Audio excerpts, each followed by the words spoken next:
Mayong adlaw sa inyo tanan, ako si Father Giver Alipuon, ang direktor sa katekisi sa aton nga diocese.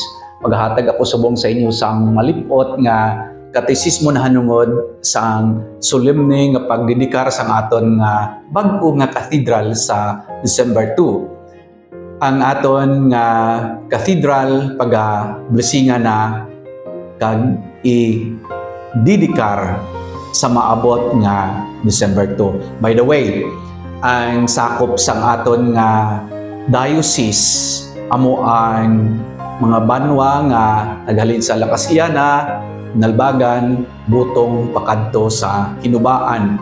Kag ang obispo sang aton nga diocese amo si Most Reverend Louis P. Galvines.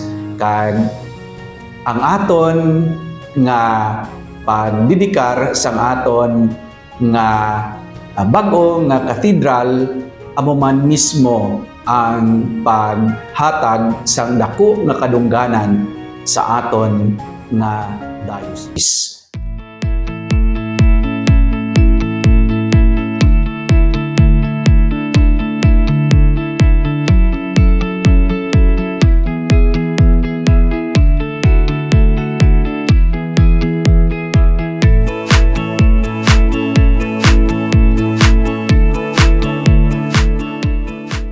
Kung kita makabati sang tinaga nga katedral, madamo ang nagahanduraw sang iya pagka-ingrande kag mataas nga tinukod nga nahuman sa bato kag mga dikulor nga kristal. Apang sa kabuhi sang simbahan, ang isa ka katedral hindi lamang isa ka dako nga simbahan. Ini isa kabuhi na tanda sang pagtuo, paghiliusa, kag misyon. Ang kahulugan sang tinaga nga katedral naghalin sa Latin nga tinaga cathedra nga nagakahulugan sang literal nga pulungkuan. Ini nga pulungkuan hindi lamang isa ka muebles. Nagarepresentar ini sang otoridad sang obispo sa iya nga pagtudlo, sa pagpakabalaan, kag sa pagdumala sa ngalan ni Kristo, ang pagdumala sa aton nga diocese. Gani ang katedral amo ang iloy nga simbahan sang diocese. Ang lugar sa diin ang obispo nagapanguna bilang manugbantay sang iya katawhan. Gani nagapahanumdum ini sa aton nga ang simbahan hindi lamang isa ka koleksyon sang mga parokya, kundi isa kapag paambitanay na nahiusa sa idalom sang aton obispo. Nagpaagi sa iya upon sa pagkabilugan nga simbahan. Ang aton nga pagpamalandong sini amo nga paano ko iangot ang akon kabuhi sa parokya sa mas malapad nga simbahan. Nano naman iya ang papel sang simbahan or ang papel sang katedral sa aton nga simbahan? Ang katedral sentro sang paghiusa kag pagsimba. Ang katedral amo ang heart sang kabuhi liturhiko sa aton nga simbahan. Siya ang tagipusoon sang liturhiko nga kabuhi sa aton nga diocese. May tatlo ka importante nga religious roles ang isa ka katedral. Una, bilang isa ka iloy nga simbahan. Bilang iloy siya ang sentro nga duog sang pagsimba kag pagdumala sa diocese. Kadua, bilang isa ka sentro sang liturhiya, ang tanan mga dalagko ang mga selebrasyon sang diocese nagakatabo sa aton nga katedral. Pareho abi o kun hindi lamang ini nalimit sa amo sini, kundi ang mga selebrasyon nga iban man. Masami ginahiwat ang mga selebrasyon sa misa sa Krisma, mga ordinasyon kag piyesa sa aton nga diocese sa aton nga katedral. Ikatatlo, bilang simbolo sang paghiusa.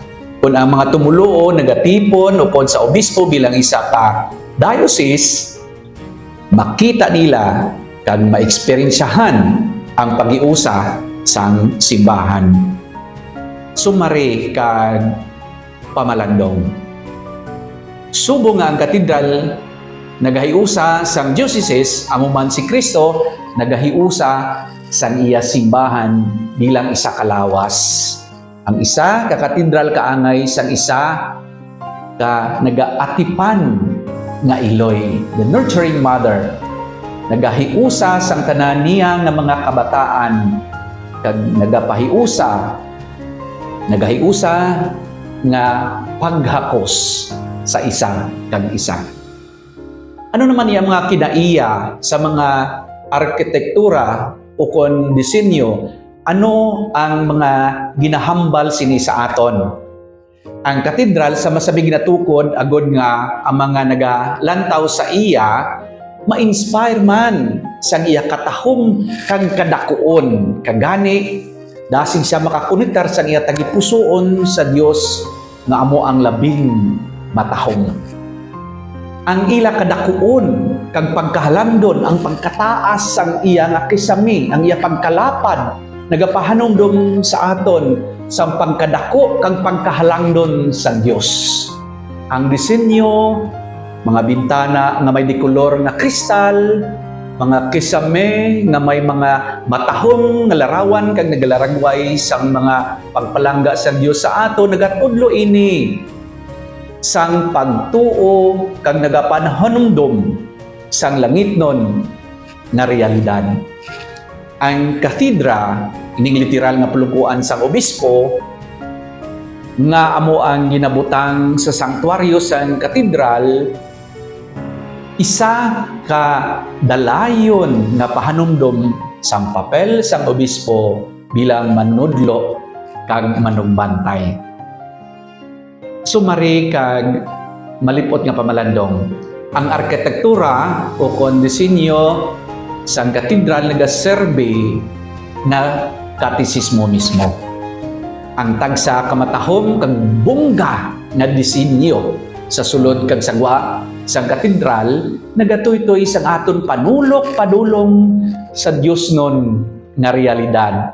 Ang iya pagkahalangdon ang disenyo nga dako kag matahom nagalaragway sang katahom sang langit non nga duog ang langit. Ano naman niya ang kahulugan sang katedral kag angot sini sa aton kultura kag marangtas? Ang katedral isa kabuhi nga saksi sang tanan. Ang mga katedral hindi lamang mga duog sang pagsimba kundi mga bahandi man sang kultura kag marangtas. Ang katedral landmark sang aton nga diocese. Ginapreserbar sang katedral ang mga tradisyon kag kasaysayan sang aton nga simbahan.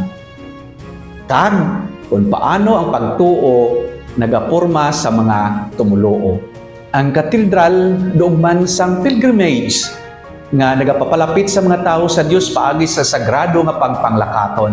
Ang pagsulod sa pertahan sang katedral kung naga-pilgrimage sa kasimbolo sang pagtabok sa dulunan, sang daan nga kabuhi, sang sala, pakadto sa pagpanibago sang kaugalingon kag pagpakabalaan. Buot silingon, ang aton pagsulod sa pertahan, sa kapagtabok, halin sa daan nga kaugalingon, na puno sang sala, pakadto sa bag-o nga kabuhi, agod kita mangin balaan.